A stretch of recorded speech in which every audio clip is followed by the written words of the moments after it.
आज के वीडियो में साइंस के अंतर्गत केमिस्ट्री से बोर्ड परीक्षा के लिए वेरी मोस्ट इंपॉर्टेंट टॉपिक लेकर के आए हैं। बहुत ही इंपॉर्टेंट है, बोर्ड परीक्षा में पूछा जाता है, बहुत ही आसान तरीके से आपको समझाएंगे। तो चलिए शुरू करते हैं। तो टॉपिक है कास्टिक सोडा। कास्टिक सोडा का रासायनिक नाम सोडियम हाइड्रोक्साइड है। कास्टिक सोडा का रासायनिक नाम क्या है? सोडियम हाइड्रोक्साइड होता है। और इसका अणुसूत्र पूछा जाए तो NaOH। सोडियम हाइड्रोक्साइड का अणुसूत्र क्या होगा? NaOH होता है। अब इसको बनाने की विधि कैसे बनता है?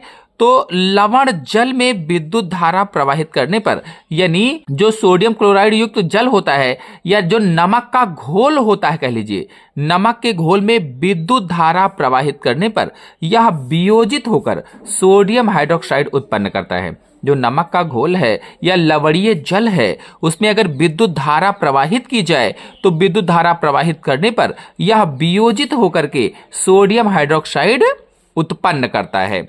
और यह प्रक्रिया क्लोर क्षार प्रक्रिया कहलाती है। इस प्रक्रिया को क्या कहा जाता है?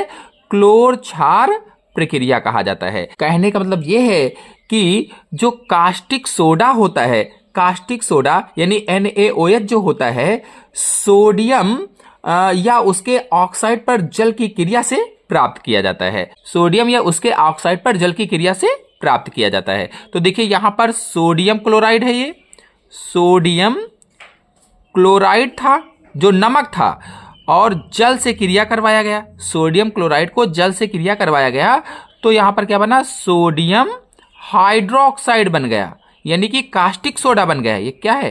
कास्टिक सोडा बन गया।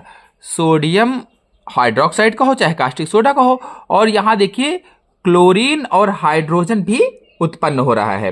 तो अब जो इसमें सोडियम हाइड्रोक्साइड है, इसका उपयोग साबुन में किया जाता है, साबुन बनाने में किया जाता है, अपमार्जक बनाने में किया जाता है, कागज उद्योग में इसका उपयोग किया जाता है। और इसमें जो हाइड्रोजन है, ये हाइड्रोक्लोरिक अम्ल के उत्पादन में इसका उपयोग किया जाता है। और इसी तरह से वनस्पति तेलों में वनस्पति घी बनाने में भी इसका उपयोग किया जाता है। और जो इसमें क्लोरीन है, ये जो क्लोरीन है, ये जल को स्वच्छ करने के लिए प्रयोग की जाती है। जल को स्वच्छ करती है, कीटाणुनाशक होती है क्लोरीन। ब्लीचिंग पाउडर है, क्लोरोफॉर्म है, हाइड्रोक्लोरिक अम्ल है, या कुछ विस्फोटक जो पदार्थ होते हैं उनको बनाने में भी क्लोरीन प्रयुक्त होती है। लकड़ी है, जैसे सूती कपड़ों की ब्लीचिंग में भी ये काम आती है। अब जो कास्टिक सोडा है या सोडियम हाइड्रोक्साइड है, इसके गुण क्या होते हैं? तो यह सफेद क्रिस्टलीय ठोस पदार्थ होता है। कैसा पदार्थ है? सफेद होता है, क्रिस्टलीय ठोस पदार्थ होता है। यह जल व एल्कोहल में विलेय है। जल में भी विलेय है, एल्कोहल में भी विलेय होता है। इसका जलीय विलयन साबुन जैसा चिकना होता है। जो जलीय विलयन है, जब इसको जल में घोलेंगे तो साबुन जैसा चिकना होगा। जैसे साबुन चिकनाई प्रदान करता है जल में घोलने पर, बिल्कुल वैसे ही साबुन जैसा चिकना होता है। यह त्वचा पर फफोले डालता है। जो त्वचा है, अगर त्वचा पर पड़ जाए सोडियम हाइड्रोक्साइड तो फफोले पड़ जाते हैं, इसीलिए इसे दाहक सोडा भी कहा जाता है। अगर पूछा जाए कि दाहक सोडा, सोडियम हाइड्रोक्साइड को दाहक सोडा क्यों कहते हैं, या कास्टिक सोडा को दाहक सोडा क्यों कहा जाता है? क्योंकि ये त्वचा पर फफोले डालता है। अगर त्वचा पर पड़ जाता है तो फफोले पड़ जाते हैं, इसीलिए इसे दाहक सोडा भी कहते हैं।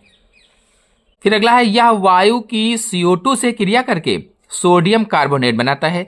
यानी वायु में जो O2 और CO2 पाई जाती है, उसमें CO2 यानी कार्बन डाइऑक्साइड से क्रिया करता है और क्रिया करके सोडियम कार्बोनेट का निर्माण करता है। अब इसके उपयोगों को देख लेते हैं कि कास्टिक सोडा के उपयोग क्या हैं।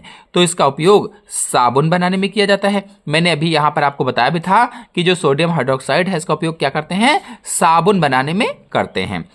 तो इसका उपयोग साबुन बनाने में होता है। फिर अगला है, यह कागज और रेशम उद्योग में प्रयुक्त होता है। कागज में बनाने में और रेशम उद्योग में भी प्रयुक्त होता है। फिर अगला है, इसका उपयोग पेट्रोलियम शुद्धिकरण में होता है।